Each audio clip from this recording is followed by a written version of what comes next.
बिस्मिल्लाहिर्रहमानिर्रहीम। उम्मीद करता हूँ फ्रेंड्स आप सब खैरियत से होंगे।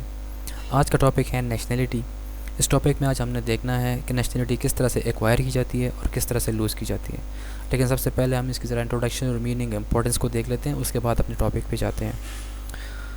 इंट्रोडक्शन इसकी है यहाँ पे नेशनलिटी की कि nationality is status of a person who is attach to a state. एक ऐसा शख्स जो किसी स्टेट के साथ अटैच है, तो नेशनलिटी उस पर्सन की स्टेटस को बयान करता है, उसको ज़ाहिर करता है।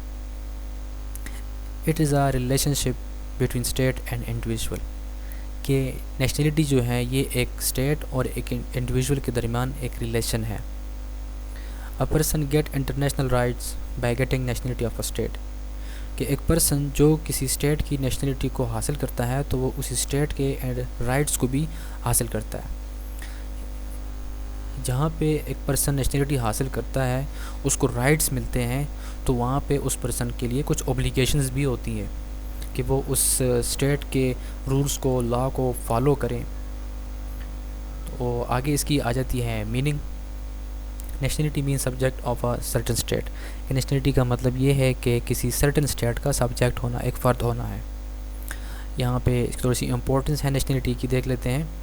Protection of rights of diplomatic agents, कि नेशनलिटी की वजह से जो डिप्लोमेटिक एजेंट्स होते हैं उनके राइट्स को प्रोटेक्शन हासिल है। डिप्लोमेटिक एजेंट्स वो होते हैं जो अपने स्टेट को रिप्रेजेंट करते हैं किसी दूसरे स्टेट में, तो उनके जो राइट्स होते हैं, उनके राइट्स को जो प्रोटेक्शन हासिल होता है वो नेशनलिटी की वजह से होता है। अगला है state exercise jurisdiction over civil and criminal matters over person, कि स्टेट जो है वो चाहे सिविल मैटर हो या क्रिमिनल, एक पर्सन पे वो उसकी जुरिस्डिक्शन, वो पावर एक्सरसाइज करने का हक रखता है। During war enemy is determined on the basis of nationality, कि जंग की सूरत में अगर दुश्मन का तयन करना हो तो वो नेशनलिटी की बेस पे किया जाता है।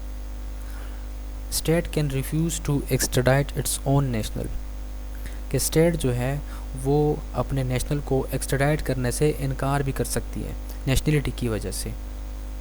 अब एक्सट्रेडिशन का एक पूरा टॉपिक मेरे चैनल पे मौजूद है, वहाँ से आप देख सकते हैं। अब आते हैं मेन टॉपिक की तरफ कि नेशनलिटी किस तरह से एक्वायर की जा सकती है। तो सबसे पहले है बाय बर्थ, पैदाइश के ज़रिए नेशनलिटी एक्वायर की जाती है। A person acquires nationality of a state where he is born, कि एक पर्सन जो है वो जहाँ पे पैदा हुआ है, जिस स्टेट में पैदा हुआ है, उसको उस स्टेट की नेशनलिटी मिलती है। तो यहाँ पे नेशनलिटी की दो काइंड्स हैं। सबसे पहले है जस सैंगुनस। जस सैंगुनस का मतलब ये है कि nationality according to the nationality of parents, कि पेरेंट्स की नेशनलिटी जहाँ की होगी बच्चे को भी उसी जगह की, उसी स्टेट की नेशनलिटी मिलेगी। फॉर एग्ज़ाम्पल, कोई पाकिस्तानी कपल है, वो पाकिस्तान से बाहर जाते हैं किसी और कंट्री में, और उसी कंट्री में वहाँ पे उनका बच्चा पैदा हो जाए, तो उसके बच्चे को पाकिस्तान की ही नेशनलिटी मिलेगी, क्योंकि उनके पेरेंट्स की जो नेशनलिटी है वो पाकिस्तान की है। इसके अलावा फॉर एग्ज़ाम्पल, कोई पाकिस्तान से बाहर की किसी कंट्री की कोई कपल जो है पाकिस्तान आ जाए और उनका बच्चा पाकिस्तान में पैदा हो जाए, तो उनके बच्चे को पाकिस्तान की नेशनलिटी नहीं मिलेगी, उस बच्चे को अपने पेरेंट्स की नेशनलिटी मिलेगी, उसके पेरेंट्स जिस स्टेट से बिलोंग करते हैं। आगे दूसरा कांड है कि जस्ट सॉली। जो सॉइल का वर्ड है यानी मिट्टी, वो सॉली से निकला है। इसका मतलब है nationality according to territory of birth. इसका मतलब ये है कि एक बच्चा जिस ज़मीन पे, जिस स्टेट में पैदा होगा, उस बच्चे को उसी स्टेट की नेशनलिटी मिलेगी। तो हमने पहले देख लिया कि जस्ट सैंगुनस जो इस पे पाकिस्तान इसी पे चलता है, इसी पे अमल करता है कि बच्चा जहाँ पे भी पैदा होगा उसको अपने पेरेंट्स की नेशनलिटी मिलेगी, पाकिस्तान की नेशनलिटी मिलेगी। और जस्ट सोली जो है ये वही है, कुछ स्टेट जो है वो इसी पे चलते हैं, इसी पे अमल करते हैं कि हमारे स्टेट में जो भी बच्चा पैदा होगा उसे हमारी स्टेट की नेशनलिटी मिलेगी। दूसरा जो तरीका है नेशनलिटी एक्वायर करने का वो है नेचुरलाइजेशन, यानी कि एक आर्टिफिशियल तरीका है। सबसे पहले है मैरिज। मैरिज के ज़रिए भी नेशनलिटी एक्वायर की जाती है। लेजिटिमेशन, एक बच्चा अपने फादर की जो नेशनलिटी है उसको एक्वायर करता है।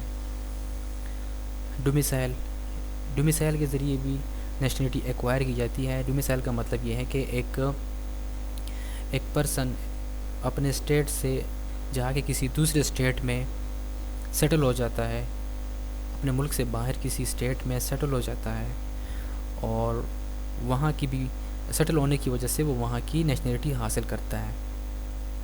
गवर्नमेंट सर्विस, अगर अपने मुल्क से बाहर किसी दूसरे स्टेट में गवर्नमेंट जॉब लग जाए तो उसी गवर्नमेंट सर्विस, उसी गवर्नमेंट जॉब की वजह से भी नेशनलिटी एक्वायर की जा सकती है।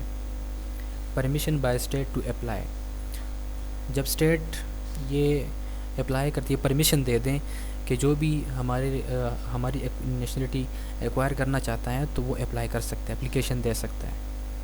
तो मोस्टली लोग ऐसे होते हैं कि जो जिस स्टेट की नेशनलिटी को एक्वायर करना चाहते हैं तो उस स्टेट को एप्लीकेशन देते हैं। जब उनकी एप्लीकेशन एक्सेप्ट किया जाता है तो उनको नेशनलिटी हासिल हो जाती है। तीसरा जो तरीका है नेशनलिटी एक्वायर करने का वो है by resumption, when a person resumes his nationality after losing it. इसका मतलब ये है कि एक पर्सन एक स्टेट का नेशनल है लेकिन वो उस नेशनलिटी को जब लूज़ कर जाता है और लूज़ करने के बाद दोबारा उस नेशनलिटी को रिज्यूम करता है तो उसको रिजम्पशन बोलते हैं।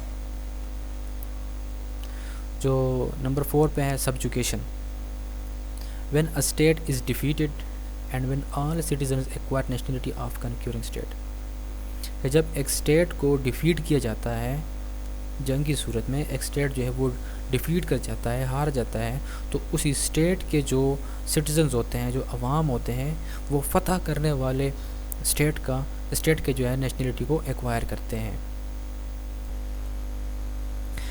नंबर 5 पे है यहाँ पे कि when a state has been ceded in another state, कि जब एक स्टेट अपने आप को दूसरे स्टेट के हवाले करता है, the people of that territory get nationality of the state in which the territory has been merged.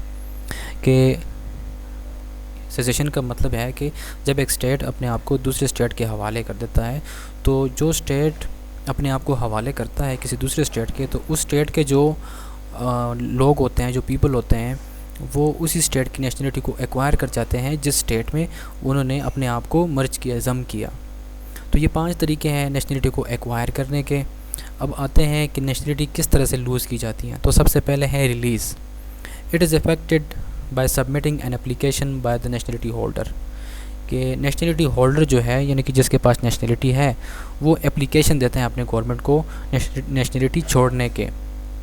If the application is allowed he may lose his nationality, अगर उसकी एप्लीकेशन को अलाउ किया जाता है, एक्सेप्ट किया जाता है, तो वो अपनी नेशनलिटी को खो देता है। आगे है deprivation. If a national of a state gets his appointment in another state without seeking prior permission of his state, कि जब एक नेशनल, किसी स्टेट का एक नेशनल किसी दूसरे स्टेट में उसकी अपॉइंटमेंट हो जाती है और अपनी स्टेट से परमिशन के बग़ैर, तो उसका जो स्टेट है जिसका वो ऑलरेडी नेशनल है वो उसकी नेशनलिटी को ख़त्म कर देते हैं, डिप्राइव कर देते, छीन लेते हैं। नंबर 3 पे आ जाते हैं residence abroad for a long period. If a person result for a long period in abroad his nationality is lost, कि जब एक पर्सन अपने स्टेट से काफ़ी लंबे लॉन्ग पीरियड के लिए जो है वो किसी कहीं पर रहाइश पजीर होता है तो उसकी नेशनलिटी को जो उसके अपने स्टेट की नेशनलिटी है वहाँ से उसकी नेशनलिटी को ख़त्म कर दिया जाता है, नेशनलिटी ख़त्म हो जाती है। Renunciation, when a person hold double nationality, कि जब एक पर्सन के पास 2 नेशनलिटी हो, दो स्टेट की नेशनलिटी हो, he has to renounce the nationality of either state, तो उसको उन दोनों में से किसी एक स्टेट की नेशनलिटी को छोड़ना पड़ेगा। तो ये हमने देख लिया नेशनलिटी के एक्वायर करने के तरीके और लूज़ करने के तरीके। इस टॉपिक के हवाले से कोई भी क्वेश्चन हो तो कमेंट सेक्शन में ज़रूर पूछें। Thank you so much.